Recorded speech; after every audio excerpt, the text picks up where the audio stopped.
ওয়ালাইকুম আসসালাম। হ্যাঁ ভালো আছি, তুমি কেমন আছো?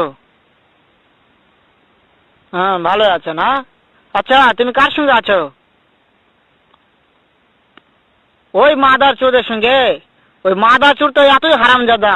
ওই শুয়োর বাচ্চা, ওই তো লটির বাচ্চা, ওই সাহাচুদির বেটা মাগিল লিসা, এতই মাগিল লিসা। ওই হারামজাদের আমি সামনে পাইলে একটা এমন একটা চটকানি মারবো, শালা মাদার চোদ। শুনো, তাতে কি হচ্ছে? ওই মাদার চোদ ওই জায়গায় আছে নাকি? ও আমার কথা সব শুনতেছে। ওই সাওয়াচুদির বেটাকে শুনে শুনে আমি বেশি বলবো। শুয়োরের বাচ্চা, শুয়োরের বাচ্চাকে আমি একটা এমন একটা চটকানি মারবো, শালা শুয়োরের বাচ্চা, লটির বাচ্চা। তাই নাকি? ওই শুয়োরের বাচ্চা আমাকে মারতে চায়?